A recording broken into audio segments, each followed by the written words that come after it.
మితిమీరిన రసాయనిక ఎరువులు, పురుగుమందుల వాడకం వల్ల భూమిలో సేంద్రియ కర్బనం తగ్గిపోయి చౌడు శాతం పెరిగిపోతుంది. పంటల సాగుకు పనికి రాకుండా పోతోంది. ఎంత పెట్టుబడి పెట్టినా దిగుబడి రాక రైతులు నష్టపోతున్నారు. ఇలాంటి పరిస్థితుల్లో జీలుగా, జనుము, పిల్లి పెసర లాంటి పచ్చిరొట్ల పైర్లను పెంచి నేలలో కలియదున్నడం ద్వారా భూసారం పెంచుకోవచ్చు. పశువుల ఎరువు లభ్యత తక్కువగా ఉన్న ఈ పరిస్థితుల్లో పచ్చిరొట్ల పైర్ల వల్ల ప్రయోజనాల గురించి ఇప్పుడు తెలుసుకుందాం.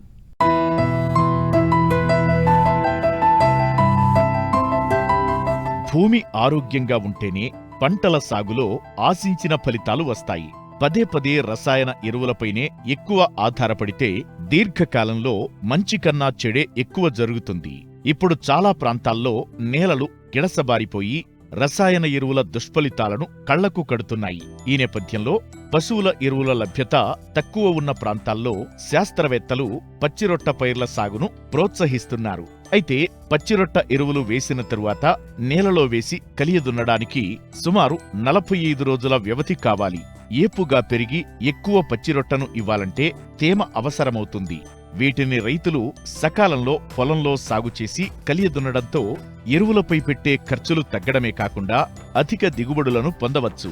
అందుకే తొలకరిలో వరి సాగు చేసే రైతులు తప్పకుండా పచ్చిరొట్ట పైర్లను సాగు చేయాలంటూ వివరాలు రైతులకు తెలియజేస్తున్నారు శ్రీకాకుళం జిల్లా నైరా వ్యవసాయ కళాశాల ప్రొఫెసర్ డాక్టర్ చిన్నమనాయుడు.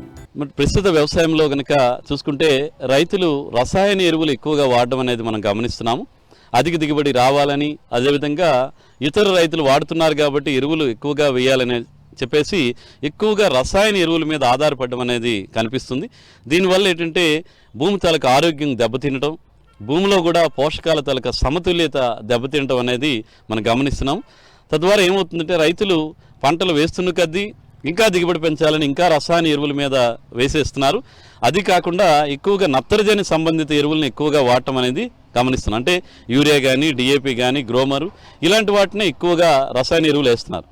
మరి ఇలా వేసుకుంటూ పోతే భూమి ఆరోగ్యం ఇంకా దెబ్బతింటుంది. కాబట్టి తప్పనిసరిగా రైతులు సేంద్రియ ఎరువులు, రసాయన ఎరువులు సమ్మిళితం చేసి వేయాల్సిన అవసరం ఉంది.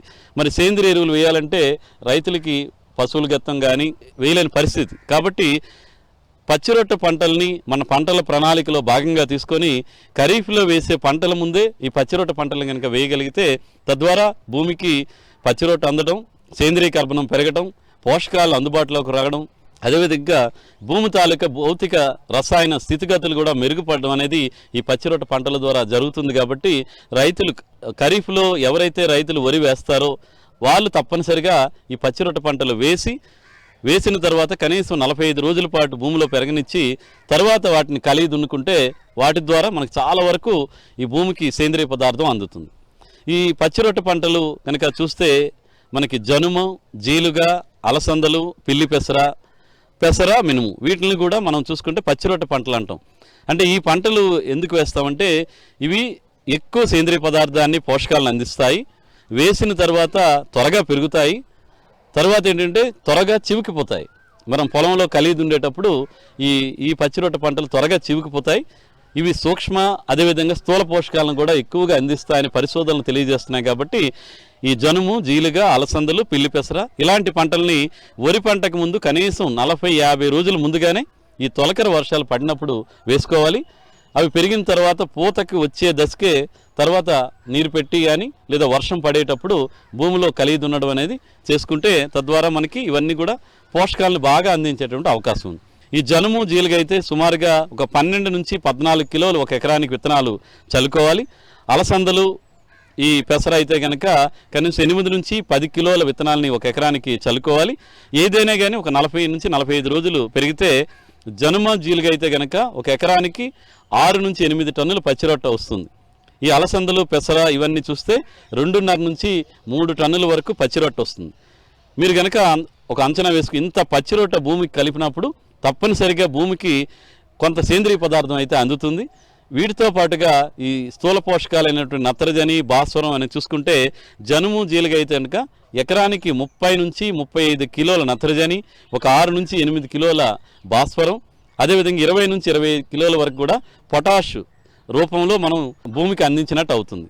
అదేవిధంగా ఈ అలసందలు, పెసర, మినుము చూసుకుంటే కనుక 18 నుంచి 20 కిలోల నత్రజని, 6 నుంచి 8 కిలోల వరకు భాస్వరం, అదేవిధంగా 12 నుంచి 15 కిలోల వరకు కూడా పొటాష్.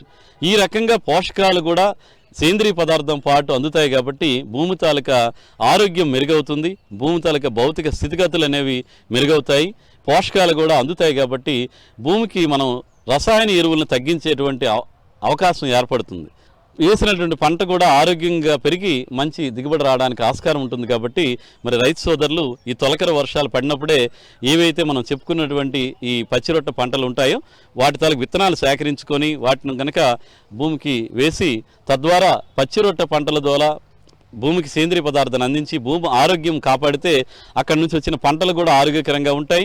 అలాంటి ఆరోగ్యకరమైనటువంటి పంటలు కనుక మనుషులు తింటే మనుషుల తాలూకు ఆరోగ్యం కూడా బాగుంటుంది. కాబట్టి రైతులు తప్పనిసరిగా పచ్చిరొట్ట పంటలు వరి పంటకు ముందు వేయాలని చెప్పేసి వాళ్ళకి సూచనలు ఇస్తున్నాను. పచ్చిరొట్ట ఎరువుల వల్ల అనేక లాభాలు ఉన్నాయి. పప్పుజాతి పంటలైన ఈ మొక్కల వేర్లలో రైజోబియం బుడిపెలు ఉంటాయి. ఇవి గాలిలోని నత్రజనిని గ్రహించి ఈ బుడిపెలలో నిక్షిప్తం చేస్తాయి. వీటిని భూమిలో కలియదున్నినప్పుడు భూమి గుల్లగా మారి నేలలోకి నీరు ఇంకే గుణం పెరుగుతుంది. సూక్ష్మజీవులు వృద్ధి చెందుతాయి. పంటల నాణ్యతతో పాటు చీడపీడల నుంచి తట్టుకునే శక్తి పెరుగుతుంది. సారవంతమైన నేలలను పాలచౌడు, కారుచౌడు నేలలుగా మారకుండా నివారిస్తుంది.